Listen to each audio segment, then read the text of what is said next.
देखिए, ज्योतिष शास्त्र एक डिफरेंट विधि है और शेयर मार्केट डिफरेंट विधि है। शेयर मार्केट के लिए कमाल करने के लिए कुछ चुनिंदा हाउस होने चाहिए आपकी पत्री में, तब आप उसमें कमाल कर पाएंगे। तो जैसे शेयर मार्केट है, हम सभी को पता है हाईली वॉलेटाइल होती है, उतार चढ़ाव तो देखने को मिलते हैं शेयर बाजार में। तो जो हमारे ग्रह होते हैं, ग्रहों की चाल का शेयर मार्केट के उतार चढ़ाव से भी कोई कनेक्शन है? तो किसी की भी पत्री में 5वां हाउस प्योरली शेयर मार्केट को रिलेट करता है। लॉन्ग टर्म ट्रेडिंग के लिए यदि बड़े बिगर प्लेनेट हैं, आपके शनि है जिनका मूवमेंट बहुत स्लो होता है कि कर लिया तो बस कर लिया, ठीक है, तो शनि हो गए या जुपिटर हो गए, तो ये लॉन्ग टर्म ट्रेडिंग के लिए रिस्पॉन्सिबल है। अब मीन्स आपकी पत्री में इफेक्ट किस 5th हाउस पे किस चीज़ का इफेक्ट आ रहा है। तो शेयर मार्केट के लिए सबसे ज़्यादा इम्पोर्टेंट ग्रह कौन से हैं? नमस्कार सपना जी, बहुत बहुत स्वागत है आपका हमारे इस पॉडकास्ट में। सबसे पहले तो आप बताइए कैसे हैं? नमस्कार जी, मैं ठीक हूँ, आप सुनाइए। बहुत अच्छा लगा यहाँ पर आके। जैसा कि हमने स्टार्टिंग में इंट्रोडक्शन में आपका बताया कि हम बेसिकली इस पॉडकास्ट को एस्ट्रोलॉजी और वास्तुशास्त्र को डायरेक्टली कनेक्ट करने वाले हैं फाइनेंशियल की दुनिया से, फाइनेंस की दुनिया से। श्योर, मुझे भी बहुत अच्छा लगेगा। तो सबसे पहले मैं आपसे जानना चाहूँगी कि आप थोड़ा सा ना हमारी ऑडियंस को अपने बारे में बताइए, और ऐसे आपको वास्तुशास्त्र में और एस्ट्रोलॉजी में कितना टाइम हो गया प्रैक्टिस करते हुए? My name is Vastushastri doctor सपना ब्रजेश और आई एम वास्तु आचार्य, वास्तु व्यचस्पति। आप कह सकते हैं कि लास्ट 15 सालों से मैं फैक्ट्री, रेसिडेंशियल, कमर्शियल इनको सर्विसेज दे रही हूँ, और इन सब का कहीं ना कहीं कनेक्शन फाइनेंस से होता है, यदि ऑफिस की बात करें या किसी चीज़ की बात करें। So besides vastu I do astrology also. I master in KP astrology, Vedic astrology, लाल किताब, so many things. तो सपना जी, अभी तक तो आपने बताया कि जो भी सारी चीज़ें हैं, अब नेक्स्ट मेरा आपसे ये सवाल है कि आपको ये वास्तुशास्त्र में और एस्ट्रोलॉजी में प्रैक्टिस करते हुए कितना टाइम हो चुका है?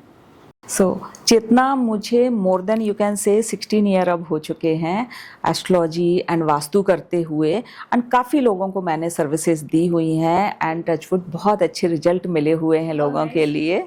काफ़ी टाइम हो गया है। और इसके अलावा न्यूमरोलॉजी भी मैं करती हूँ। तो astro, vastu, numerology you can say कि ये बिल्कुल पैक्ड है।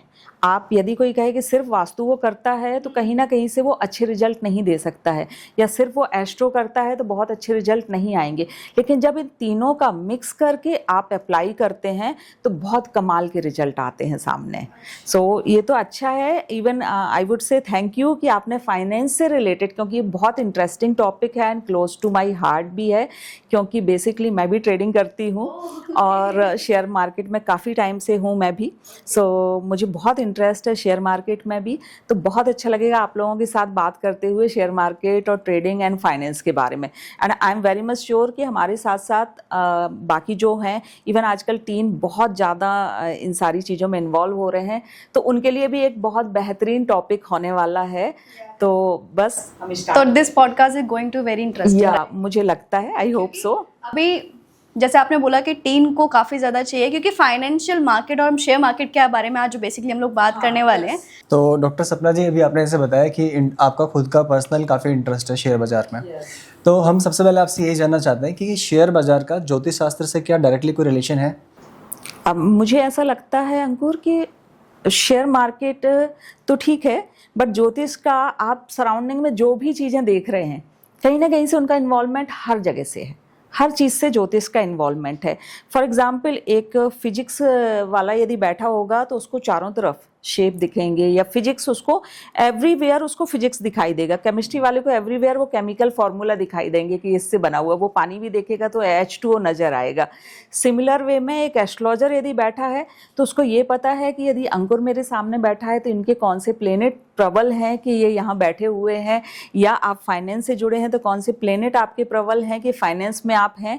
डेफिनेटली बहुत स्ट्रॉन्गली कनेक्शन है ज्योतिष का आपके स्टॉक मार्केट या फाइनेंस से। मतलब अगर ज्योतिष शास्त्र की अगर थोड़ी सी भी विद्या किसी के पास है तो शेयर बाजार में कमाल कर सकता है। ये गलत है। देखिए, ज्योतिष शास्त्र एक डिफरेंट विधि है और शेयर मार्केट डिफरेंट विधि है। शेयर मार्केट के लिए कमाल करने के लिए कुछ चुनिंदा हाउस होने चाहिए आपकी पत्री में, तब आप उसमें कमाल कर पाएंगे। हाँ, चुनिंदा हाउस होने चाहिए आपकी पत्री में। यदि वो एक्टिवेट हाउस हैं, फॉर एग्जाम्पल यदि मैं कहूँ कि 5th हाउस जो कि डायरेक्टली शेयर मार्केट को रिलेट करता है, 5th हाउस, ठीक है। सो यदि 5th हाउस स्ट्रांग है तो शेयर मार्केट में पर्सन आ सकता है। बट 5th के साथ साथ 8th हाउस और जो सपोर्टिंग 11 हाउस है, इनको भी स्ट्रांग होना जरूरी है। इन हाउसेस में ग्रह की होती है ना कि 5th हाउस में ये वाला ग्रह होता है और 7th नहीं, स्पेसिफिकली अब मैं यदि आपको डिटेलिंग में बताऊं कि 5th house, what is 5th house. 5th house specifically यदि मैं ट्रेडिंग या शेयर मार्केट की अभी हम बात कर रहे हैं, क्योंकि फाइनेंस, अब देखिए फाइनेंस तो हम 2nd और 11th से भी देखेंगे, लेकिन यदि आपका क्वेश्चन स्पेसिफिकली शेयर मार्केट से है तो शेयर मार्केट का सबसे ज्यादा संबंध 5th हाउस से है। आपकी कुंडली का जो 5वां हाउस होता है वो शेयर मार्केट को बताता है। तो सपना जी, जैसे अभी आपने बताया कि 5th ग्रह से कनेक्शन होता है, कि फाइनेंस का आपने बताया कि अगर फाइनेंस के बारे में हम जाते हैं तो 5th ग्रह से मतलब मोस्टली स्ट्रॉन्ग कनेक्शन रहता है। तो जैसे शेयर मार्केट है, हम सभी को पता है हाईली वॉलेटाइल होती है, उतार चढ़ाव तो देखने को मिलते हैं शेयर बाजार में। तो जो हमारे ग्रह होते हैं, ग्रहों की चाल का शेयर मार्केट के उतार चढ़ाव से भी कोई कनेक्शन है? हाँ, जरूर से है, क्योंकि आप देखेंगे बहुत पुराने टाइम पर भी यदि आपने बहुत ओल्ड पंचांग देखे होंगे तो उसमें आप देखेंगे कि वर्षा की जानकारी, कि कहाँ पर किस क्षेत्र में अधिक वर्षा होगी, किस क्षेत्र में क्या होगा, फिर उसका संबंध उससे क्यों ये वर्षा की जानकारी देते हैं कि जिससे कि किस जगह पर जो आपका क्रॉप है, फसल है, वो अच्छी होगी। अब जब वो अच्छी होगी तो उस पर्टिकुलर टाइम पे उनको आइडिया हो जाता है कि ये मंथ में इस बार, इस साल जो है बारिश अच्छी होने वाली है, तो अच्छी यहाँ पर क्रॉप होगी, तो अच्छा इसका मार्केट जो कमोडिटी में ऊपर उठेगा। तो ये बहुत पुराने टाइम से वो जानकारियां हमें मिलती रही हैं, और वो कैसे स्टार्स को देख के ही वो सारी जानकारियां देते हैं कि इस तरीके से कि कब आपके यहाँ पर अधिक वर्षा होगी, कब कम होगी। इन द सिमिलर वे, जैसे जो ग्रह हैं, फॉर एग्जाम्पल यदि मैं आपको कहूँ कि मर्क्यूरी है, बुध है, बुध जब अपनी ही राशि में आता है तो उस पर्टिकुलर टाइम पे जो ट्रेडिंग है, पर्टिकुलर जो चीज़ें हैं उनकी बहुत अच्छी हो जाती है। आप किसी पर्सन का बता रहे हो कि किसी पर्सन? नहीं, अभी मैं ओवरऑल बता रही हूँ कि जैसे वक्री ग्रह हैं, वक्री ग्रह में उतार चढ़ाव आते हैं, मूवमेंट आते हैं, और जब अभी जैसे मार्स और सैटर्न का कंजंक्शन हो गया था, तो इन सारे प्लैनेट्स जब आसपास सामने आमने आते हैं तो कहीं ना कहीं से आता है, और उसका डायरेक्ट इनडायरेक्ट जो इफेक्ट आता है किसके ऊपर आता है? शेयर मार्केट के ऊपर। जैसे अभी ऑपरेशन सिंदूर हुआ, ठीक है, कैसे हुआ? क्योंकि ग्रह जब आसपास आ जाते, आमने सामने आ जाते, इससे पहले कुछ जगह पे आपने बहुत रेगुलर देखा होगा कि बहुत सारे एस्ट्रोलॉजर आके बोल रहे थे कि ये 4 इस साल 4 प्लैनेट्स, बहुत बिगर प्लैनेट्स का, राहु, केतु, जुपिटर और शनि, इन सब का मूवमेंट हुआ है। ये बहुत बिगर प्लैनेट है। तो जब एक साथ बिगर प्लैनेट का मूवमेंट हुआ तो डायरेक्ट नहीं, इनडायरेक्टली कैसे वो इफेक्ट कर रहे हैं? ऑटोमेटिकली आपने अमेरिका का देखा कि क्या हाल रहा है ट्रम्प के आने के बाद, या फिर आपने यहाँ पर देखा कि टेररिस्ट अटैक हो गया। एक घटना से पूरा मार्केट हिलता है, एक घटना से पूरा मार्केट हिलता है। तो आप इसको कह सकते हैं कि इनडायरेक्टली इफेक्ट वहां पर हुआ, उस दिन पूरा मार्केट नीचे आया हुआ था, ठीक है, या ट्रम्प जो उन्होंने टैरिफ लगाया, मार्केट नीचे आया हुआ था। तो आप इसको इस तरीके भी कह सकते हैं, क्योंकि उन घटनाओं का इफेक्ट यदि हम और आप पर होगा तो शेयर मार्केट उससे अलग नहीं है। तो जैसे आपने बताया कि 4 ग्रह बताए आपने कि 4 ग्रह ने काफ़ी ज़्यादा मोमेंट लिया, बहुत बड़ा। तो 2025 में ये ऑलरेडी प्रिडिक्टेड था? हाँ, ये काफी आप देखोगे कि बहुत, देखिए ये प्रेडिक्टेड था कि कोई ना कुछ बड़ा होने वाला, कुछ घटना होने वाली है। अब घटना कुछ होने वाली है तो बहुत क्लियर होता है कि उसका इफेक्ट मार्केट के ऊपर भी। करेक्ट। तो मतलब आप ये कह रहे हो एक चेन इफेक्ट हो गया कि ग्रहों का, आपने बोला कि पहले से कहीं ना कहीं ये था कि 4 ग्रहों में बहुत ज्यादा अस्थिरता देखने को मिली, उसकी वजह से उसका इम्पैक्ट हमारे अपनी पोजीशन चेंज की। अब जब इतना भारी भरकम, इतना बिगर प्लैनेट्स आपकी पोजीशन चेंज कर रहे हैं, अब शनि 2.5 साल में एक बार पोजीशन चेंज करता है, तो आप इमेजिन कर सकते हैं कि यदि 2.5 साल में वो एक बार पोजीशन अपनी चेंज कर रहा है तो उसका इम्पैक्ट उन राशियों के ऊपर आएगा। फिर यदि कंजंक्शन हो जाए या आमने सामने आपका मंगल की स्थिति आ जाए या सूर्य साथ में आ जाए तो कुछ ना कुछ तो होना है, राइट? तो उनके सराउंडिंग के इफेक्ट फिर हमारे ऊपर आते हैं। अच्छा, शेयर मार्केट के जो संदर्भ में जैसे आपने बताया कि ग्रहों की चाल से काफ़ी कुछ डिपेंड करता है, काफ़ी कुछ चेंज हो जाता है, तो शेयर मार्केट के लिए सबसे ज़्यादा इम्पोर्टेंट ग्रह कौन से हैं? इम्पॉर्टेंट ग्रह के अलावा मैं आपको हाउसेस भी बताती हूँ, ठीक है। सो अब यदि मैं सिर्फ शेयर मार्केट की यदि बात करूँ, तो यदि किसी की कुंडली के मैं बारे में बात करूँ, तो किसी की भी पत्री में 5वां हाउस प्योरली शेयर मार्केट को रिलेट करता है। अब 5वां हाउस अकेला यदि आपका एक्टिव है तो उससे मतलब नहीं है। 11th हाउस, क्योंकि प्रॉफिट भी होना चाहिए ना आपको, सिर्फ एक्टिव होना जरूरी नहीं है। सिर्फ एक्टिव के जी हम करे जा रहे ट्रेडिंग लेकिन प्रॉफिट नहीं हो रहा, तो प्रॉफिट भी होना चाहिए ना। तो प्रॉफिट के लिए हम 11th हाउस देखते हैं, ठीक है। तो जब 5 और 11 इनका कॉम्बिनेशन बने, अच्छा इसके साथ साथ एक और हाउस है जो बहुत इंपॉर्टेंट है, अष्टम भाव। अष्टम भाव को ऐसा माना जाता है ज्योतिष में कि किसी और का पैसा। अच्छा, अच्छा, वैसे प्रॉफिट भी किसी और का ही पैसा होता है। एग्जैक्टली, सो शेयर मार्केट प्योरली किसी और का पैसा है। किसी ने सेल किया और हमारे पास आया, जो बल्क डील हम होती है हम देखते हैं, तो किसी ने किया है तभी हमारे पास आ रहा है, कोई ले रहा है, ठीक है।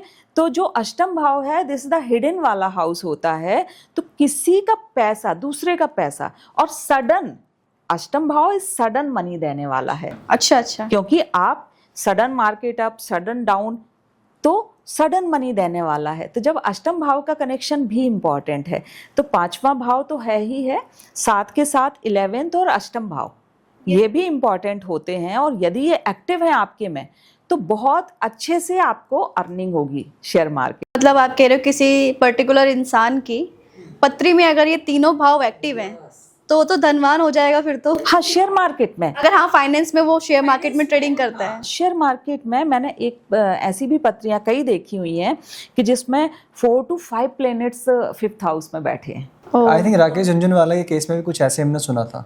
अच्छा, मैंने उनकी पत्री, क्योंकि क्या होता है कि जो मार्केट में सर्कुलेट हो रही होती है पत्री, तो I don't believe on that पत्री। क्योंकि आप ये बताइए कि आप अपना डेट ऑफ बर्थ हर किसी को तो नहीं बताएंगे ना, तो ये कुछ तो अंदाजे से ये हो रही होती है सर्कुलेट। तो बहुत रेयर केस हैं कि जिनका एक्यूरेट आपको पता हो। तो यूजुअली आई अवॉइड कि जो ये जो मार्केट में सर्कुलेट होती हैं पत्रियां, इनको मैं नहीं कितनी देखती। एक्यूरेसी है उसमें, हाँ, वो हमें उसमें नहीं नहीं है। रीज़न ये है कि मैंने किसी का काम किया हुआ था, एक मिनिस्टर हैं, तो उनका मैंने कुंडली की हुई थी, ठीक है। तो जब उन्होंने अपनी डेट ऑफ बर्थ मुझे दी और सारी चीज़ें दी, तो मैंने कहा जी जो विकीपीडिया है उसमें तो आपका डेट ऑफ बर्थ भी अलग पड़ा हुआ है और टाइम भी अलग पड़ा हुआ है। मैंने कहा, तो वो हंसने लगी। उन्होंने बताया कि वो फेक है, पब्लिकली आप नहीं दे रहे हैं ना। तो अब ये बताइए कि मैं कैसे मानूं फिर कि जो वहाँ पर है सर्कुलेट, जिसके बेस पे इतना चीज़ें हो रही हैं, मोदी की भी उन्होंने निकाल ली है, तो कैसे मैं मानूं उनको, ट्रस्ट मैं कैसे करूं? अच्छा, मेरा अगला क्वेश्चन आपसे ये है कि ज्योतिष के बारे में हम लोग बात कर रहे हैं, तो ज्योतिष जो है वो लॉन्ग टर्म के इन्वेस्टमेंट में ही आपको मदद करती है या फिर शॉर्ट टर्म में भी ये हेल्पफुल रहती है? ओके, सो अब यदि मैं स्टॉक मार्केट की बात करूं, तो कुछ लोग शॉर्ट टर्म डे ट्रेडिंग करते हैं, यस डे ट्रेडिंग करते हैं, और कुछ लोग मिड वाली करते हैं, मिड टर्म वाली, राइट, और कुछ लोग लॉन्ग टर्म वाली करते हैं, ठीक है। सो अब डे ट्रेडिंग मीन्स आप ज़्यादा से ज़्यादा सेम डे पे काम करेंगे या फिर 3-4 दिन रख लेंगे कि चलिए नेक्स्ट डे तक अपन लेके जाते हैं, तो 3-4 दिन उस स्टॉक को रख लेंगे। और मिड वाले होते हैं, उनको पता रहता है कि चलो 1 महीने के लिए मुझे रखना है, इससे ज़्यादा मुझे नहीं लेके जाना है और फिर निकाल देना है इसके लिए, ठीक है। और लॉन्ग टर्म वाले होते हैं कि जी भूल गए, हम तो ले लिया है मैंने और रखे हैं और भूल गए। सो जो ग्रह की बात कर रहे हैं, तो यदि आपके 5th हाउस का कनेक्शन, ठीक है, 5th हाउस का यदि कनेक्शन कुछ ऐसे प्लेनेट जो जल्दी मूवमेंट दिखाते हैं, ठीक है, जैसे चंद्रमा हो गया या बुध हो गया या शुक्र हो गया, जब इनसे रिलेट करते हैं, या इवन राहु है वहाँ, तो वो जो डे ट्रेडिंग होती है उसमें, या शॉर्ट टर्म ट्रेडिंग जो आप कह सकते हैं कि उसमें इन्वॉल्वमेंट होता है, ठीक है। लॉन्ग टर्म ट्रेडिंग के लिए यदि बड़े बिगर प्लेनेट हैं आपके, शनि है जिनका मूवमेंट बहुत स्लो होता है, बहुत स्लो होता है कि कर लिया तो बस कर लिया, ठीक है, तो शनि हो गए या जुपिटर हो गए, तो ये लॉन्ग टर्म ट्रेडिंग के लिए रिस्पॉन्सिबल है। अब मीन्स आपकी पत्री में इफेक्ट किस 5th हाउस पे किस चीज़ का इफेक्ट आ रहा है, जिस प्लेनेट का इफेक्ट आएगा आपका वो नेचर हो जाएगा कि मुझे इसमें काम करना है। अच्छा, जैसे आपने बोला कि हाउसेस बताए आपने कि आपने बोला था 5th 11 और 8th बहुत इंपॉर्टेंट होता है अगर हम लोग शेयर बाज़ार की बात कर रहे हैं यहाँ पे। तो जैसे आपने बोला कि डिपेंड करता है कि उस हाउस में किस ग्रह का मूवमेंट हो रहा है। तो जैसे अगर 5th हाउस में शनि को, वैसे हम लोग शनि को ज़्यादातर लोग नेगेटिव में वे में ही लेके जाते हैं, तो 5th हाउस में अगर शनि का मूवमेंट रहता है तो क्या इम्पैक्ट पड़ेगा उस चीज़ का? देखिए, एक तो होता है कि फिक्स कुंडली, जब आपका जन्म हुआ तो वो फिक्स हो गई, ठीक है। अब उस फिक्स में 5th हाउस में कुछ भी हो सकता है, शनि, राहु, केतु, चंद्रमा, वॉटेवर जो भी प्लेनेट है, 9 प्लेनेट में से फिक्स आपका एक तो हो गया कि 5th हाउस में क्या बैठा हुआ है, ठीक है। अब उसके बाद गोचर में भी चक्कर लगाते हुए प्लेनेट चल रहे होते हैं, ठीक है। अब उनके साथ जो कंजंक्शन बनता है, कॉम्बिनेशन बनता है, वो अच्छा है या बुरा है, ठीक है। मान लीजिए कि 4th हाउस के कॉम्बिनेशन, अब 5th का थोड़ा सा टेक्निकल हो जाएगा ये, चलिए मैं इसको थोड़ा सा शॉर्ट करके आपको बता देती हूँ। 5वां हाउस और 11th हाउस यदि अच्छा है तो पॉजिटिव, ठीक है, कॉम्बिनेशन बन रहा है तो पॉजिटिव। लेकिन यदि 4th हाउस आपका एक्टिव हो गया तो समझिए कि लॉस, शेयर मार्केट में लॉस। 4th हाउस यदि एक्टिव हो गया तो शेयर मार्केट में लॉस, ठीक है। इसके साथ और भी कॉम्बिनेशन होते हैं, पर मैं बहुत ज़्यादा टिपिकल नहीं करना चाह रही हूँ इसको। सब और भी कॉम्बिनेशन होते हैं, लेकिन 4th हाउस का मतलब होता है यदि वो एक्टिव है, 12th हाउस एक्टिव है, तो ये कहीं ना कहीं लॉस की तरफ आपको बता रहे होते हैं। तो ये वो टाइम होता है कि जिसको बोलते हैं ना अलर्ट होने वाला टाइम। मेरे हिसाब से इस टाइम पे तो अवॉइड ही करना चाहिए। हाँ, या एग्जैक्टली। एक बहुत इंटरेस्टिंग किस्सा मैं आपको बताती हूँ कि मेरे पास अभी लास्ट मंथ की बात है कि एक मेरे ख्याल से 21-22 साल का जो क्लाइंट है, जो मेरा क्लाइंट था, वो आया और वो एस्ट्रोलॉजी दिखाने आया हुआ था। और जब ट्रेडिंग की हमारी बात हुई तो मैंने उसको इन जनरल, बहुत ज़्यादा उसका बिलीव नहीं था, किसी दोस्त ने कहा, क्योंकि 2-3 दोस्त थे, उन्होंने अपना स्टार्ट कर लिया था और कि ट्रेडिंग का हम करते हैं। तो उसमें से जैसे 3 लोग हैं, उसमें से एक बहुत बिलीव कर रहा है और 2 बिल्कुल नहीं बिलीव कर रहे हैं। तो ये सिनेरियो था। तो जो बिलीव कर रहा था तो वो नहीं आया, जो नहीं बिलीव करता था वो आया। तो मैंने उसको बताया, मैंने कहा ये जो 4-5 डेज हैं इसमें आपका बहुत अच्छा बनेगा, ठीक है। लेकिन जो 5 डेज के बाद जो है, कम से कम मेरे ख्याल से 6 डेज कुछ ऐसे दिख रहे थे, 4-5 डेज दिख रहे थे। मैं कहा इसमें ट्रेडिंग अवॉइड करना, इसमें मत करना, इसमें लॉस दिख रहा आपका, ठीक है। क्योंकि वो ज़्यादा बिलीव नहीं करता था, थोड़ा बहुत बिलीव करता था। वो गया और जैसा गया, और उसके बाद जैसे मैंने उसको बोला था, उसको बड़ा फ़ायदा हुआ।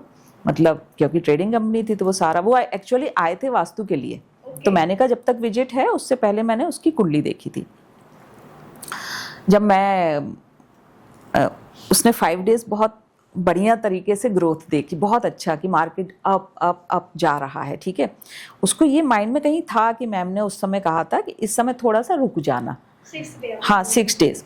तो 6 डे में क्या किया उसने कि क्योंकि वो तो इतना बिलीव करता भी नहीं था, तो 6 डे उस समय कुछ ट्रम्प का समथिंग कुछ आया, टैरिफ का कुछ आया और मार्केट क्रैश हो गया, बहुत बहुत नीचे आया।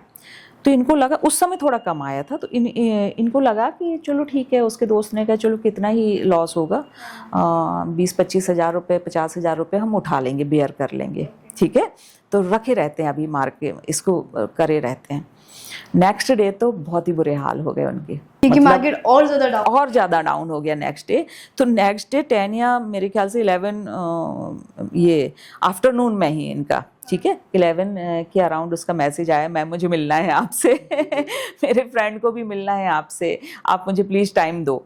तो मैंने उसको फिर नेक्स्ट डे का टाइम दिया और जब वो आया तो फिर उसने पूरा बताया। कहते हैं मैम जो डेट आपने बताई थी कि इसमें मार्केट ऊपर जाएगा, और लिटरली हम लोग तो बड़ा मजा कर रहे थे, मैं तो बिल्कुल बिलीव नहीं करता था इन सारी चीज़ों।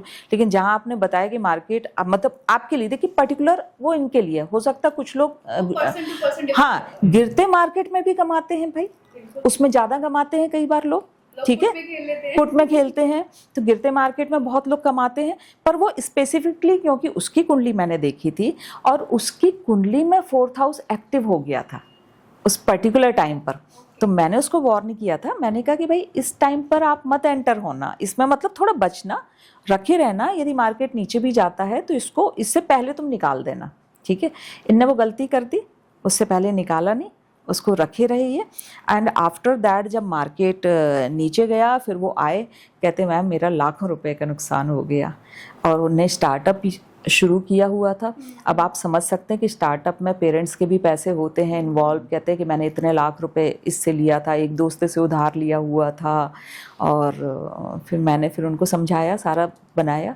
मतलब इससे हमें ये समझ में आता है कि जो हमारी ऑडियंस है, अगर आप लॉस कर रहे हो, अगर आप बचना चाहते हो, तो मैम से एक बार कंसल्ट एक जरूर बार करिए। जरूर मिल लेना, आपको पता लग जाएगा कि आपको कब ट्रेडिंग करनी है और कब अवॉइड करना तो है। फायदा नहीं होगा तो एटलीस्ट आपको नुकसान नहीं होगा। हाँ, ये जरूर है कि एटलीस्ट आप उस लॉस से बच सकते हैं। जितना बहुत सारे लोग ना ये बिलीव ही नहीं करते हैं कि ये साइंस है। कहीं ना कहीं ये चीज़ समझ में आ रही है, जैसे आपने लाइव एग्जांपल आप बता रहे हो कि हमने देखा है, ऐसा प्रैक्टिस किया है उस चीज़ पे, तो एस्ट्रोलॉजी का डायरेक्ट कनेक्शन तो है, शेयर बाजार से है। अच्छा, इसमें जैसे अभी आपने बताया, आपने उनको गाइड किया, उनको काफ़ी अच्छा समझ में भी आया, तो जो पर्सन टू पर्सन जो कुंडली होती है, क्या उससे हमें पता चल सकता है किसी की रिस्क लेने की कैपेसिटी कितनी है, और उसकी ट्रेडिंग की स्टाइल, उसकी जो शैली है ट्रेडिंग करने की, कैसी हो सकती है? बहुत अच्छा क्वेश्चन है आपका। यस, कई लोग आपने देखा होगा ट्रेडिंग करते समय, जैसे कुछ लोग हैं वो बचते हैं थोड़ा रिस्क लेने से कि भाई ठीक है कि, और मोस्टली जो डे ट्रेडर होते हैं वो रिस्क पे ही खेलते हैं, वो रिस्क ही होते हैं उनके लिए, ठीक है। सो जहाँ पर मंगल का इन्वॉल्वमेंट हुआ, थर्ड हाउस का इन्वॉल्वमेंट हुआ, third house is related to dearness, third house और मंगल, सूर्य, ये कुछ चीजें हैं कि जो आपको डियरनेस देती हैं कि आप खेल जाओ, आप कर जाओ, आप डरते नहीं उन चीज़ों से। और यदि देखा जाए कि जब थर्ड हाउस बहुत एक्टिव होता है तो फिफ्थ हाउस का वो 11th हाउस है, मुनाफे वाला। तो ट्रेडिंग के लिए मुनाफे वाला हाउस कौन सा हुआ? Third house. वहां पर डियरनेस वाला हाउस है, वो साहस, आपके अंदर वो स्ट्रेंथ होगी, साहस होगा, देन ओनली आप खेल पाएंगे उन चीज़ों से, ठीक है। तो जब वो वाला हाउस एक्टिव हो जाता है तो आपको वो डियरनेस भी आ जाती है, इनफैक्ट आपको लॉस भी होगा, आपका अगले में कमा लेंगे हम, कोई बात नहीं, इतना तो होता रहता है। तो ये है। और जिनका मून वीक है, या जो जिनका जुपिटर थोड़ा ठहराव वाला है, यदि फिफ्थ हाउस पे जुपिटर का इफेक्ट है तो जुपिटर ठहराव वाला है, वो मतलब चिल करने वाले कि ठीक है कमा लेंगे, आराम से हो जाएगा। या शनि है, शनि स्पेसिफिकली वो लंबा खेलता है, शनि वाले पर्सन लंबा खेलता है। आपने जैसे बताया कि शनि की चाल वैसे भी बहुत धीरे धीरे चेंज लंबी बहुत रेस धीरे है, तो वो अपने लेके वो छोड़ देंगे कि कोई बात नहीं है, डले रहने दो। ये तो जैसे रिलायंस हुआ या कुछ मारुति के शेयर हुए, जिनने आईपीओ टाइम पे लिया था, उन्होंने कितना प्रॉफिट किया। 120 में आया हुआ था मारुति का आईपीओ, और आज मेरे ख्याल से 11 या 12,000 समथिंग होगा हाँ, शेयर्स का। 20,000 25,000 के आसपास घूमता है उसका शेयर, नहीं, आई थिंक 12,000 समथिंग, और या तो स्प्लिट हुआ होगा तो। नहीं, स्प्लिट जब से आया है आईपीओ तब से स्प्लिट नहीं हुआ है। सो इस टाइप के जो लॉन्ग टर्म में जो हम कहते हैं ना कि हम फैमिली अपने बच्चों के लिए भी रख के छोड़ देते हैं, या नेक्स्ट जनरेशन के लिए जनरेशनल वेल्थ बना देते हैं उसे, जनरेशन वेल्थ बना देते हैं, राइट। सो इस तरीके से होता है ये। अच्छा, किसी के जन्म के जो पत्री होती है, जन्म पत्र के आधार पर भी डिसाइड हो सकता है कि उसका जो करियर है कौन से क्षेत्र में बनने वाला है, लाइक टीचिंग में है या फिर कॉमर्स में है, क्या उसके जन्म पत्री के आधार पर डिसाइड हो सकता है? हाँ जी, हाँ जी। कैरियर की यदि मैं बात करूं, जन्मपत्री के आधार पर बहुत कुछ पता चल जाता है आपके लिए। आप जॉब करेंगे कि आप बिजनेस करेंगे, और बिजनेस में सक्सेसफुल होंगे या नहीं होंगे, जॉब में सक्सेसफुल होंगे या नहीं होंगे। मेरे पास बहुत सारे इंडस्ट्रियलिस्ट या कोई कंपनी के ऑनर आते हैं, और कई बार ऐसे टाइम पर वो आए हुए होते हैं कि जब बिल्कुल उनकी दशाएं चेंज हुई होती हैं, खराब चल रही होती है। खराब चल रही। ऑब्वियस सी बात है कि आप डॉक्टर के पास तभी जाएंगे कि जब आप ग्रह दशा स्टार्स खराब हो रहे होंगे। तो जब 6th हाउस एक्टिव हो गया आपका, तो मान के चलिएगा कि बिजनेस में लॉस लेके आएगा ही आएगा। अच्छा, ठीक है। सो लॉस लेके तो उसकी अलग कुछ रेमेडीज होती हैं जिनको मैं उनको गाइड करती हूँ, उनको सजेस्ट करती हूँ। तो जरूर से, अब जैसे 6th हाउस के बारे में मैंने बताया, सिमिलर वे में कि आपका करियर डिसाइड करता है 10th हाउस। सो 10th, 6th, 7th इनके कॉम्बिनेशन को देखकर, और फिर ओवरऑल क्या दशा चल रही है, किस ग्रह की दशा चल रही है वो, क्योंकि उस पर्टिकुलर टाइम पे वो ग्रह प्लेनेट एक्टिव है, उसकी दशा को देखकर फिर ये बताया जा सकता है कि आप इस सेगमेंट में जाएंगे तो आपको ज़्यादा मुनाफा होगा, इस सेगमेंट से दूर रहिएगा। ये इजीली बताया जा सकता है। इवन दो कि आपको फॉरेन ट्रेडिंग करनी चाहिए या घर से ही आपको काम करना चाहिए, या ये वाला आप काम करें। ये मतलब बिल्कुल वैसे ही है जैसे अब जब हम किसी में ट्रेड लेते हैं तो हम टेक्निकल चार्ट लगाते हैं कि RSI यहाँ होगा, बॉलिंगर बैंड यहाँ होगा, MACD यहाँ होगा, तभी हमें ट्रेड इनिशिएट करना है। मतलब कॉम्बिनेशन जब हमको लगता है कि फेवर में आ रहे हैं, लाइक इसी तरह आप कह रहे हो कि ग्रह का भी कॉम्बिनेशन कुछ होता है कि जब ये सटीक बैठ जाता है इस हाउस के अंदर, तब वो हमें परफेक्ट इंडिकेशन देता है। बिल्कुल बिल्कुल, आपको वो टाइम को अवॉइड करना है, वो पकड़ना है कि जहाँ पर आपको ये पता है कि अब तो फोर्थ हाउस एक्टिव हो गया है, किस सर्टेन टाइम के लिए हो गया है, उसको फिर छोड़िए। अच्छा, इससे मुझे एक बहुत चीज़ अच्छे से क्लियर समझ में आ रही है, जो आज तक सभी का डाउट भी रहता है कि स्टॉक मार्केट में एंट्री का राइट टाइम क्या है, एग्जिट का राइट टाइम क्या है। बट हम लोग अभी तक उसको क्या समझ रहे थे कि टेक्निकल इंडिकेटर जब हमें इंडिकेट करेगा तभी हम एंट्री लेंगे, एग्जिट लेंगे। बट आज आपसे बात करके समझ में आ रहा है कि एक और नज़रिया हो सकता है जो हमें एंट्री और एग्जिट का तरीका बता रहा है। हाँ, ये बहुत अच्छा पॉइंट आपने बोला। एक्चुअली ये होना चाहिए।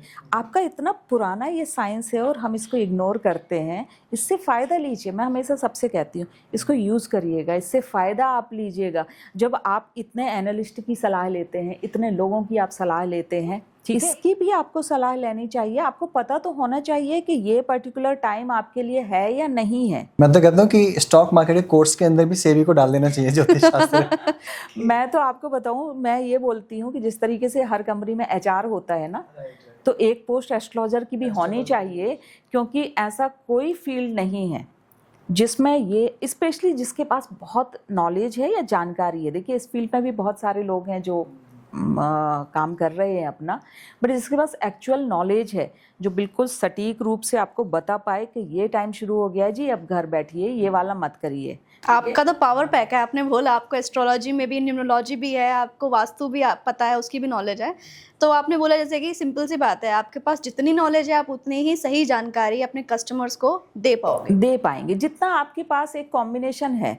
मैं कई बार मना कर देती हूँ कि जी अभी मेरे पास किसी ने पूछा था क्वेश्चन कि एक बहुत अच्छा ऑफर आ रहा है ट्रेडिंग के लिए, कि मैं सोच रहा हूँ, होता है ना, फ्रेंड मिलते हैं, वो कहते हैं कि देख तू सारा दिन, बल्कि वो बिजनेस ओनर हैं, आप सोचिए कि देख तू सारा दिन मेहनत कर रहे हो और हम इतना कमा रहे हैं, और ये देखो मैंने सिर्फ 5 दिन में लाख रुपए कमाए हैं। तो आपके मन में वो लालच आ जाता है कि यार ये 5 दिन में सिर्फ घर में बैठ के, और वो भी 2 घंटे काम करना, फैमिली को आप टाइम दो, सब दो। तो एक तो ग्रीडीनेस हमारे अंदर वैसे भी, और हमें वो दिखा रहा है ग्रो में या किसी ऐप में दिखा रहा है कि ये देखो 5 लाख रुपए का मैंने 5 दिन में मुनाफा कमाया। और कहाँ तुम सारा दिन कंपनी में बैठोगे और फिर सेल करोगे और तब जाके वो मुनाफा आएगा आपके पास, ठीक है। पर अच्छी चीज़ ये हुई कि उन्होंने मुझे कुंडली दिखाई, ठीक है। तो मैंने उनको समझाया, मैंने कहा सर आपके लिए नहीं है, ये हर काम हर किसी के लिए नहीं है, ये समझना बहुत ज़रूरी है। आप लालच में पड़ सकते हैं। आप सोचिए कितने लोग ऐसे हैं कि जो मार्केट क्रैश हुआ उसको नहीं टॉलरेट कर पाए, सुसाइड कर लिया, ये हो गया। तो आपको ये पता होना चाहिए कि क्या स्ट्रेंथ है आपकी कुंडली की, कहाँ पर स्टैंड आप कर रहे हैं, क्या आपको सच में इसमें इन्वॉल्व होना चाहिए या नहीं। ऐसे तो फिर मुकेश अंबानी भी आज क्यों काम करेंगे, क्यों रिलायंस इंडस्ट्री ना, कि क्यों करेंगे। ये काम हर किसी के लिए नहीं है। जिसका मैं बता रही हूँ 5th हाउस अच्छा है, आराम से घर बैठिएगा, आपको मिलेगा। ठीक है, तो जैसे अभी हमने डिस्कस किया कि ट्रेडिंग हर किसी के लिए नहीं है, तो एस्ट्रोलॉजी मतलब ये बता सकता है कि ट्रेडिंग किसके लिए है और किसके लिए नहीं है? डेफिनेटली बता सकता है। जैसे मैंने आपसे कहा, फॉर एग्जाम्पल आपका इंटरेस्ट है ट्रेडिंग में, ठीक है, आपका इंटरेस्ट है और आपको नॉलेज भी है, ठीक है, और ट्रेडिंग का नॉलेज है आपको, आपका इंटरेस्ट है, पर आपका चार्ट बोल रहा है कि आपका 4th हाउस बहुत एक्टिव है। ये पर्टिकुलर दशाएं उस समय 4th हाउस की चल रही हैं, 5th की भी हैं, बट अनफॉर्चुनेटली अभी 4th की दशाएं चल रही हैं, ठीक है। उस पर्टिकुलर टाइम पे व्हाट यू कैन डू, ठीक है, आपका चार्ट खराब है, पर घर में बाकी लोग तो हैं, उनका चार्ट तो अच्छा हो सकता है, आपके हस्बैंड का चार्ट अच्छा हो सकता है, आपकी वाइफ का चार्ट अच्छा हो सकता है, बच्चों में से किसी का चार्ट अच्छा हो सकता है। उनके नाम से ट्रेडिंग अकाउंट खोलिएगा। जिस चार्ट में 5th हाउस एक्टिव है उसके नाम से ट्रेडिंग अकाउंट खोलिएगा और उसके नाम पर ट्रेडिंग करिएगा आप। अच्छा, ऐसा कर सकते हैं? यस, डेफिनेटली कर सकते हैं। जैसे मान लीजिए मेरा, अभी आपने बोला, मेरा मान लेती हूँ कि मेरा 4th हाउस अभी एक्टिव है, लेकिन मुझे ट्रेडिंग की नॉलेज है। हाँ, नॉलेज है। तो मैं किसी और पर्सन के नेम से अकाउंट ओपन करके खुद ट्रेडिंग कर सकती हूँ? बिल्कुल बिल्कुल कर सकते हैं। यही तो फ़ायदा है इस साइंस की, यही तो एक खूबी है कि आप इसका यूज़ करिएगा अपने बेनिफिट के लिए। हो सकता है वही चीज़ मैं अपने नाम से करूँ तो मुझे लॉस हो जाए। मैंने एक बहुत पहले एक इंटरव्यू देखा था, कोई एनालिस्ट थे जो लोगों को सलाह देते हैं कि ये शेयर खरीदना, ये शेयर खरीदना। तो कुछ बहुत पुराना आई थिंक कोई इंटरव्यू था उनका, तो उन्होंने कहा था कि जब भी मैं जो सलाह अपने क्लाइंट को देता हूँ और वो बहुत मुनाफा कमाता है उससे, और जब मैं वही शेयर खरीद लेता हूँ तो मुझे लॉस होते हैं। ऐसा होता है। तो आप देखिए कि कंसल्टेंसी वाला हाउस उनका स्ट्रांग था, तो वो कंसल्टेंसी में अच्छे थे, हाँ, लेकिन मार्केट वाला जो था वो वीक था, वो खुद नहीं कर पा रहे, तो वो खुद नहीं कर पा रहे थे उस चीज को। So this is the important.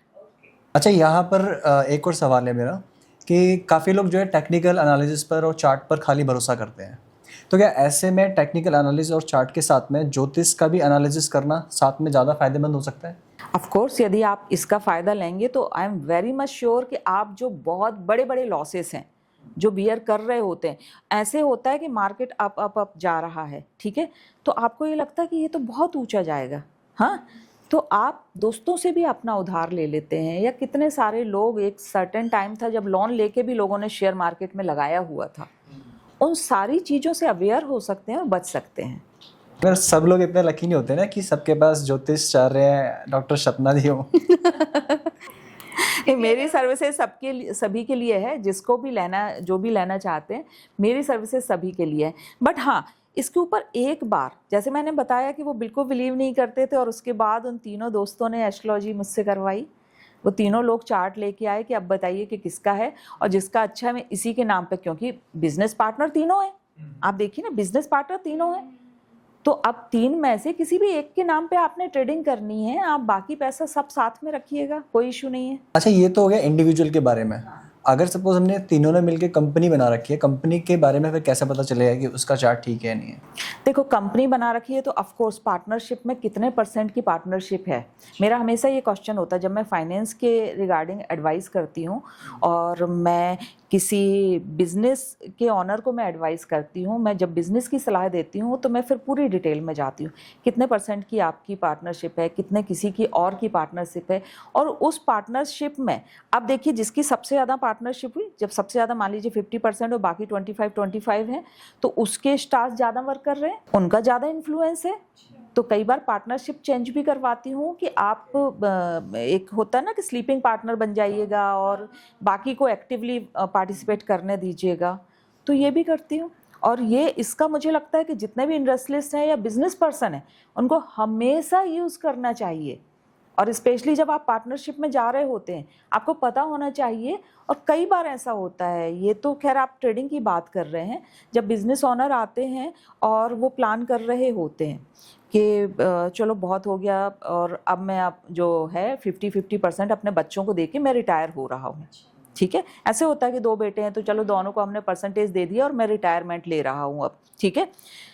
And कई बार ऐसा होता है कि जैसे मैंने उनके बच्चों की, एक केस में हुआ था मेरे साथ, तो मैंने उनके बच्चों की हॉरोस्कोप देखी, उनकी मुझे उतनी अच्छी नहीं लगी, फिर मैंने उनको मना किया, फिर मैंने, जबकि फादर की हॉरोस्कोप थी नहीं, तो फिर मैंने उनको मना किया कि आपका बिजनेस बहुत अच्छा चल रहा है, और जो कि आप, और ऑफ कोर्स क्योंकि उनके पास सबसे ज़्यादा % थे शेयर, उसके जो उनकी कंपनी है उसकी ऑनरशिप के % उनके पास ज़्यादा थे और कंपनी अच्छी चल रही थी।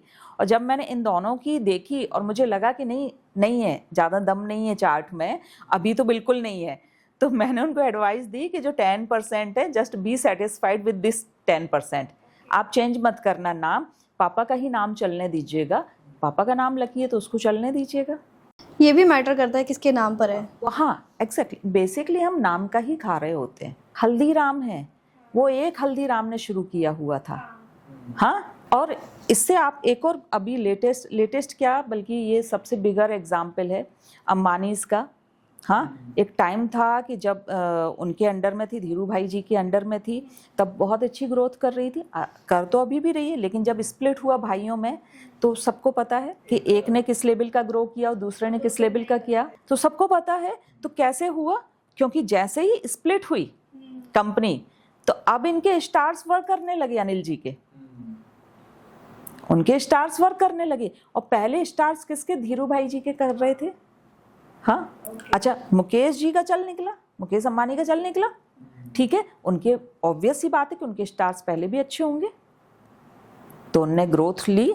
इनके स्टार्स उस समय इनका 6 भाव में भी बहुत एक्टिव हो, तो 7th को माइनस कर दिया उसने, पूरा ही नीचे लेके आ गया। तो ये बहुत इंपॉर्टेंट है। जितने भी बिजनेस में जो लोग हैं उनको हर हाल में हेल्प लेनी ही चाहिए। बहुत बहुत बहुत इम्पॉर्टेंट है, उनको हेल्प लेनी ही चाहिए। ये हमारा साइंस है, हम इसको यूज़ नहीं करेंगे तो कौन करेगा। अच्छा सप्ता जी, मेरा नेक्स्ट क्वेश्चन ये है कि हम देखते हैं कि अभी फ़िलहाल अभी रिसेंटली आपने देखा होगा, हम ट्रम्प की बात कर रहे हैं, तो मार्केट हाईली वॉलेटाइल रही है अभी कुछ दिनों में। तो ग्रहों की कुछ ऐसी विशेष स्थितियां रहती हैं कि जिसकी वजह से मार्केट हाईली वॉलेटाइल हो जाती है? देखो, जो सारी सराउंडिंग है, जो मैंने आपको पहले बोला कि सराउंडिंग का इफेक्ट मार्केट के ऊपर बहुत ज़्यादा होता है। किसी देश की अर्थव्यवस्था डाउन हो रही है, किसी देश का कुछ हो रहा है, किसी में जो लीडरशिप है वो चेंज हो गई है, कहीं पर युद्ध चल रहा है। अब बताइए कि रूस और यूक्रेन का जो युद्ध चल रहा है कितना लंबा चल रहा है, ठीक है, काफ़ी टाइम हो गया है। तो वहाँ पर उस देश की जो प्लेनेटरी पोजीशन है, अब यहाँ पर कंट्री की प्लेनेटरी पोजीशन आ गई। आप देखिए ना कि कंट्री की प्लेनेटरी पोजीशन आ गई कि वो जो अब लड़े ही जा रहे हैं, लड़े ही जा रहे हैं कि उनके साथ क्या हो रहा है। तो उनके कॉम्बिनेशन वैसे फिट हो गए कि अब वो थमने का नाम नहीं ले रहा है, तो अब इसका इफेक्ट बाकी के ऊपर आ रहा है। तो बेसिकली जब भी प्लेनेट्स खेल रहे होते हैं, आप सोचिए कि ये तो बहुत बड़ी बड़ी कंट्रीज़ की मैं बात कर रही हूँ, आप और हमें नहीं पता है ना कि अभी हम जा रहे हैं और कब एक्सीडेंट हो जाए। हाँ, तो जब वो एक्सीडेंट होता है तो उसका भी कॉम्बिनेशन बन रहा होता है कि जब ये कॉम्बिनेशन, सर्टेन कॉम्बिनेशन बनेगा तो फॉर श्योर आपकी लाइफ में ये चीज़ आ जाएगी। मीन्स लाइफ के सभी साइंसेस इस एक साइंस से रिलेटेड हैं। हाँ, प्लेनेट से, हम सारे प्लेनेट्स के आसपास ही घूम रहे होते हैं।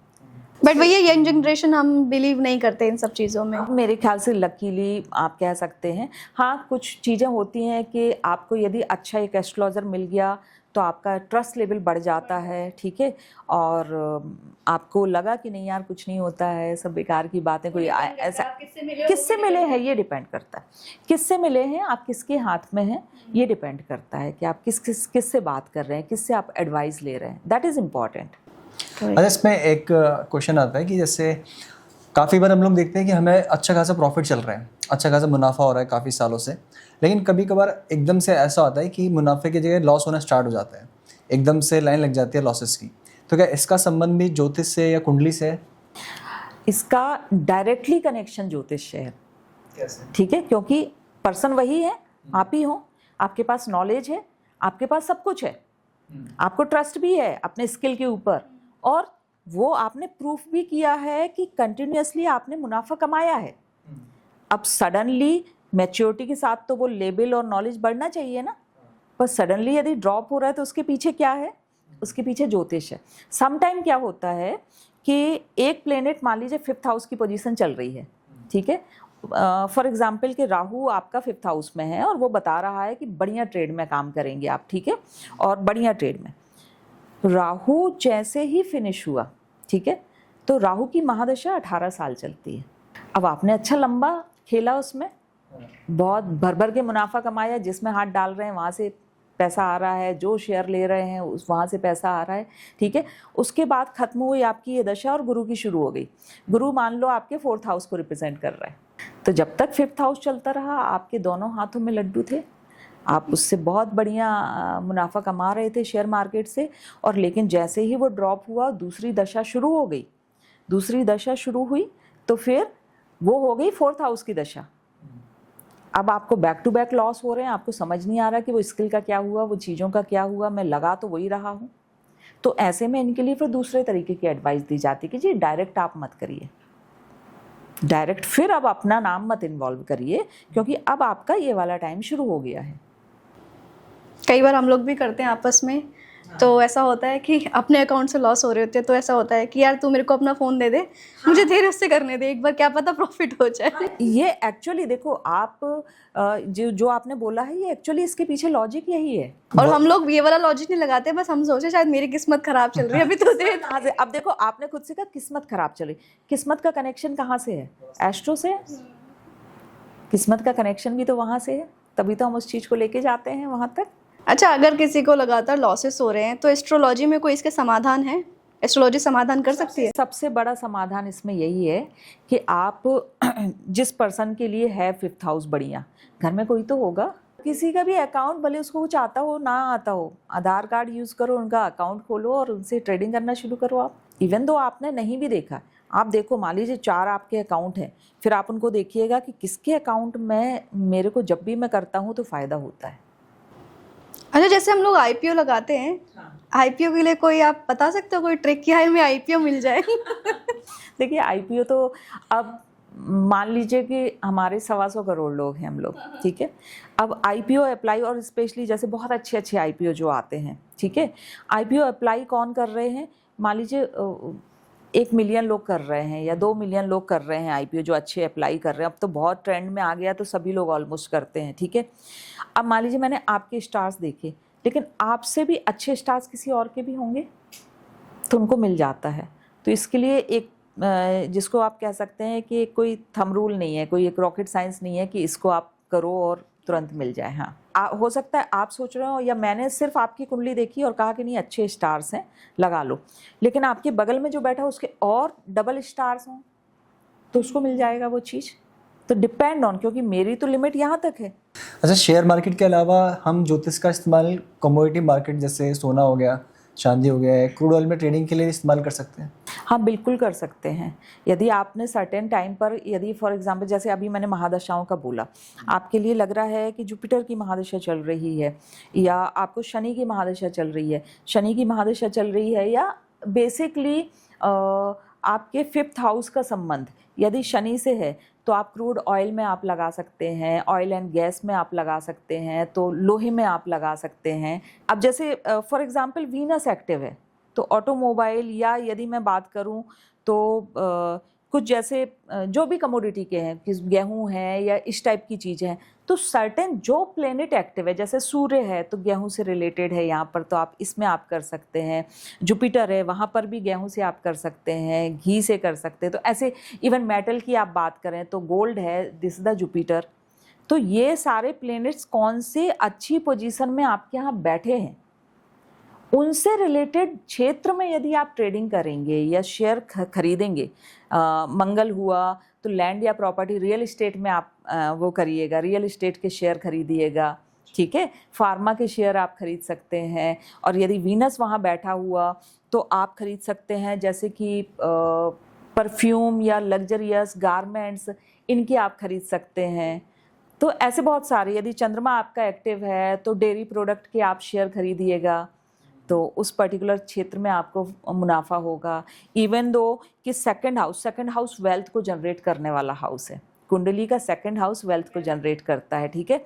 अब सेकंड हाउस में देखो कि कौन सी राशि बैठी हुई है, तो जो राशि बैठी हुई है मतलब वेल्थ का कनेक्शन उस राशि और उस प्लेनेट से है, वेल्थ का डायरेक्ट कनेक्शन उस राशि और उस प्लेनेट से हो गया, ठीक है।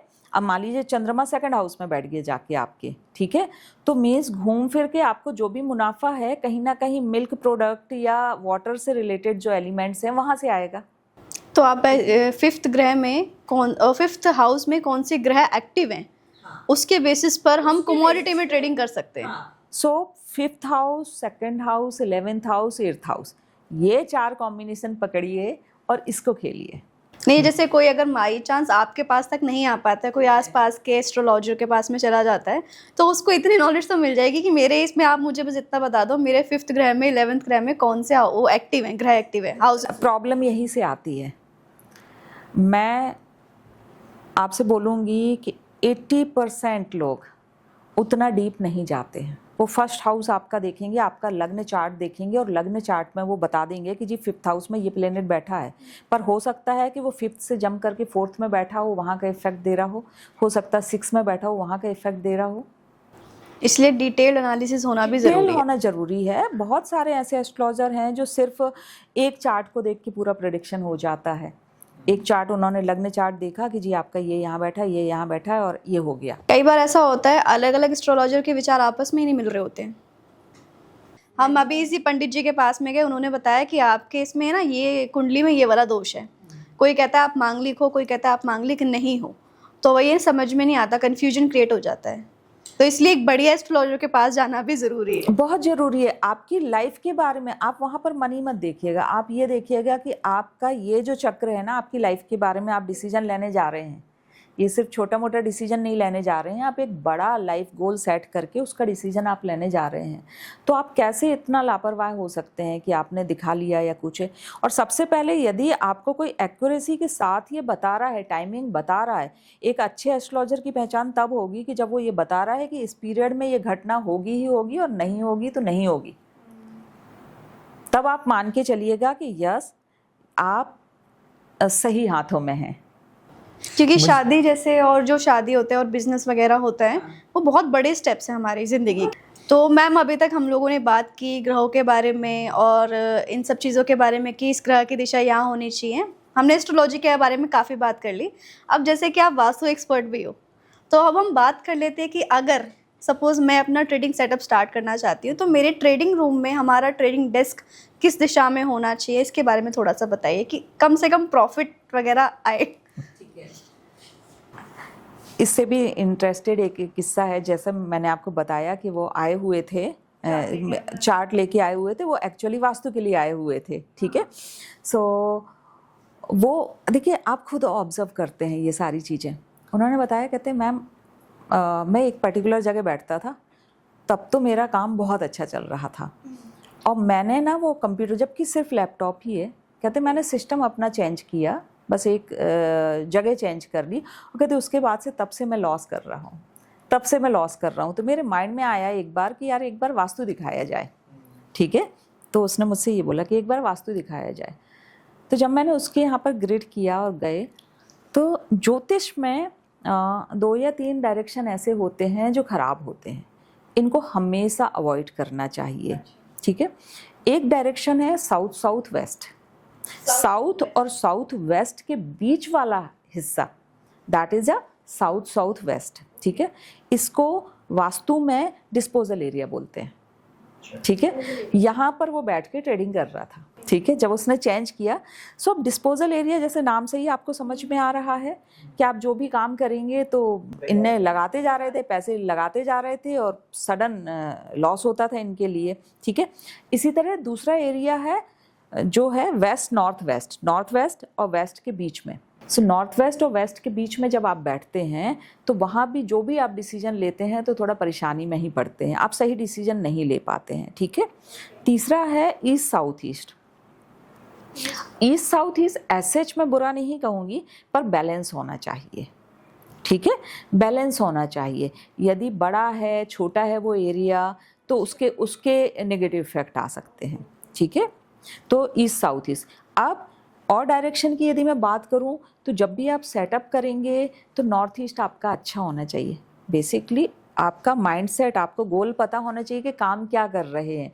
नॉर्थ ईस्ट आपको वो क्लियरेंस देगा कि करना क्या है, कहाँ जाना है, कैसे जाना है, ठीक है। नॉर्थ ईस्ट हमारा अच्छा होना चाहिए। नॉर्थ ईस्ट में आप कर सकते हो, नॉर्थ ईस्ट में आप कर सकते हैं, ईस्ट में कर सकते हैं, ईस्ट की तरफ फेसिंग कर सकते हैं, नॉर्थ की तरफ फेसिंग कर सकते हैं, ये सारे डायरेक्शन अच्छे हैं। वेस्ट साउथ वेस्ट में आप बैठ सकते हैं और साउथ वेस्ट में भी बैठ सकते हैं, बट ईस्ट और नॉर्थ ये एरिया आपके स्पेसिफिकली अच्छे होने चाहिए। ओके। नहीं, जैसे हम लोग ट्रेडिंग डेस्क होता है, तो ट्रेडिंग डेस्क के ऊपर अपना स्क्रीन्स वगैरह लगी होती है, तो स्क्रीन्स का फेस होना चाहिए, स्क्रीन का फेस। हम जिस साइड बैठे हैं उस साइड नहीं, एक होता है तो हमारा फेस जाएगा और एक होता है स्क्रीन का फेस। तो स्क्रीन के फेस की बात कर रहे हैं हम लोग यहाँ पे, या फिर हमारे फेस? नहीं, दोनों की। यदि आपने मान लीजिए ईस्ट फेसिंग आप बैठे हुए हैं, ठीक है, आप ईस्ट फेसिंग बैठे हुए हैं, तो जो सामने आपका रखा है वो वेस्ट होगा, उसका फेसिंग वेस्ट होगा, ठीक है। जो वेस्ट फेसिंग बैठा है उसका जो सामने चीज़ रखी हुई, स्क्रीन रखी हुई है, वो ईस्ट होगी, ठीक है। वाइस वर्सा दोनों चीज़ें होंगी। तो आप यदि पॉजिटिव अपने आप को रख लेंगे, तो जो भी चीज़ आपके सामने होगी उसका बाय डिफ़ॉल्ट डायरेक्शन पॉजिटिव हो जाएगा, ठीक है। तो ये ध्यान रखना है कि रूम कहाँ है, उसमें बैठ हम कहाँ रहे हैं, वो याद रखना है। ट्रेडिंग रूम के अंदर जो हमारे इक्विपमेंट्स होते हैं या फिर कुछ ऐसी वस्तु होती हैं जो सकारात्मक प्रभाव पड़ता है उनसे, तो ऐसी कौन सी वस्तु हम लोग रख सकते हैं अपने ट्रेडिंग डेस्क के ऊपर या ट्रेडिंग रूम के अंदर, जिससे सकारात्मक ऊर्जा हमारे उसमें पूरे रूम के अंदर फैले? सो 2-3 चीज़ें हैं जो मुझे लगता है कि आप कर सकते हैं। ठीक है।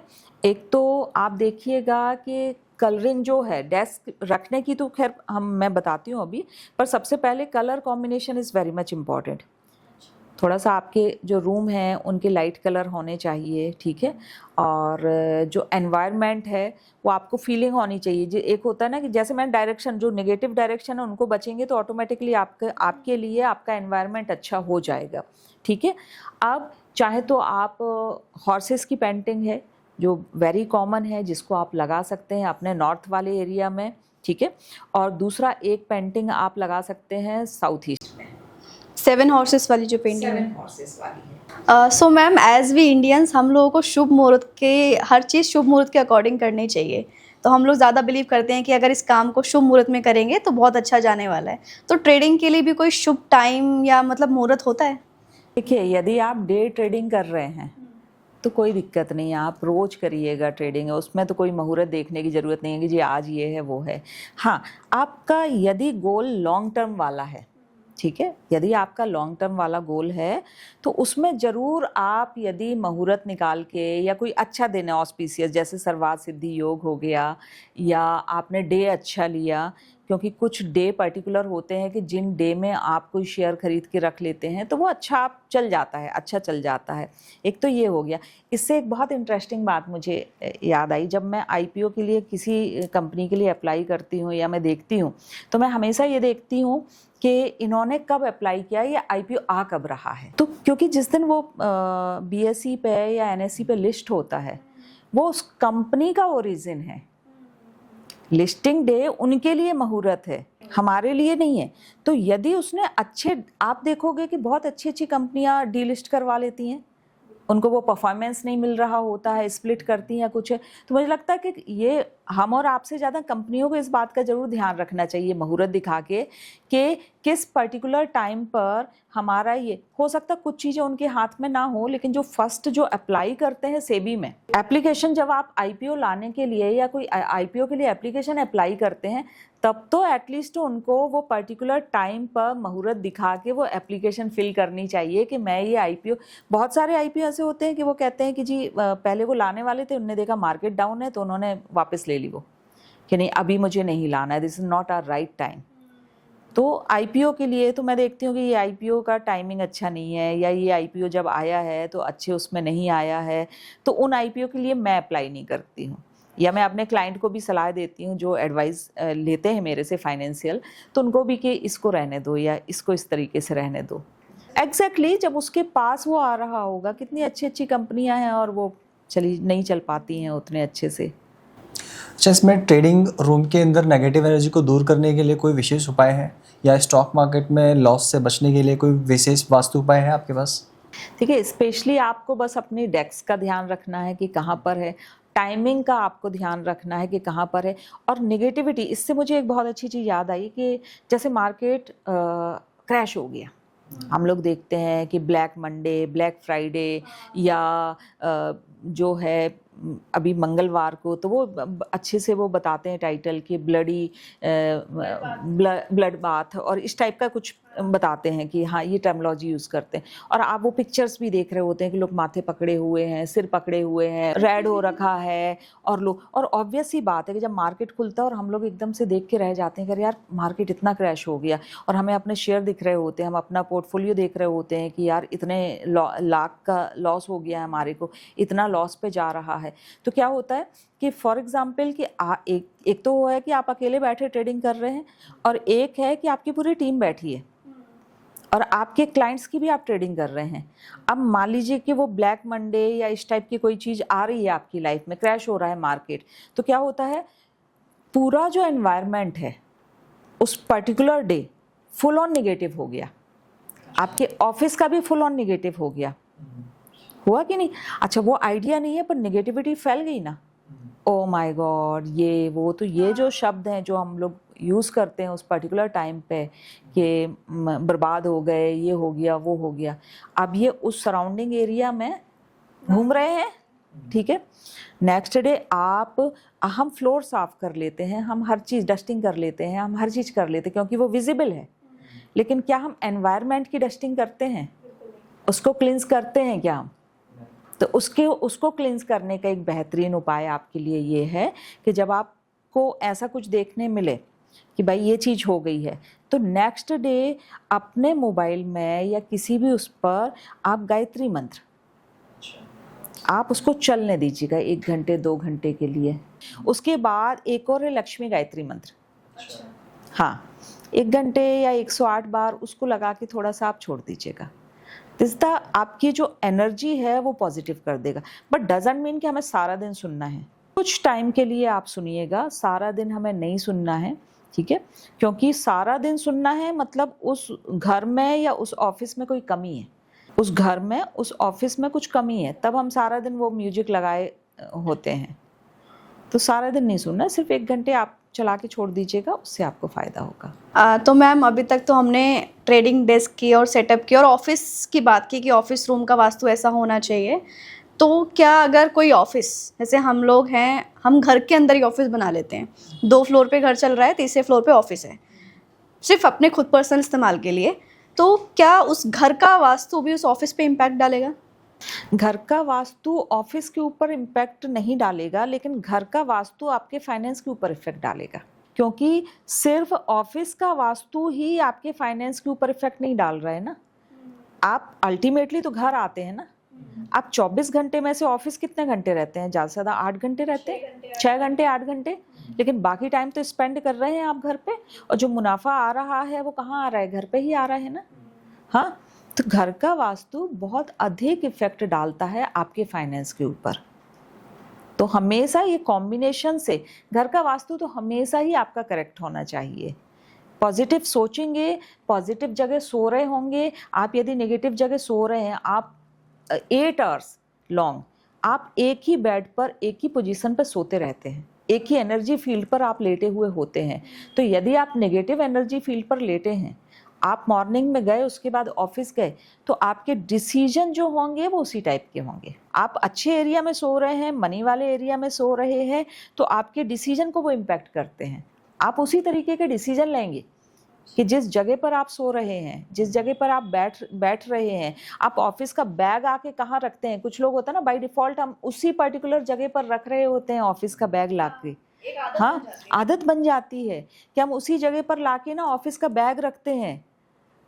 तो ये किस जगह रख रहे हैं, दैट इज इम्पॉर्टेंट।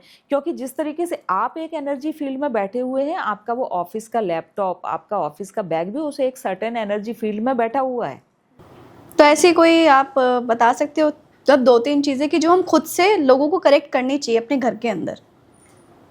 सबसे पहले तो साउथ ईस्ट में यदि टॉयलेट हो तो उसको ठीक करिए। यदि फाइनेंस का डायरेक्ट संबंध ही साउथ ईस्ट से होता है, ठीक है, तो साउथ ईस्ट में जो टॉयलेट है तो वहाँ पर ज़रूर आप उसको ठीक करिएगा। और दूसरा एक है वेस्ट साउथ वेस्ट। अच्छा, यदि आपका साउथ साउथ वेस्ट ख़राब है या वहाँ पर आपका बेडरूम है, वहाँ पर आप यदि सो रहे हैं साउथ साउथ वेस्ट में, तो उस जगह को चेंज करिएगा, क्योंकि उसका कोई रेमेडी नहीं है। आपको शिफ्ट होना ही पड़ेगा उस एरिया से। तो उस जगह से आप शिफ्ट होइए, तो आप अपने अंदर चेंज देखेंगे।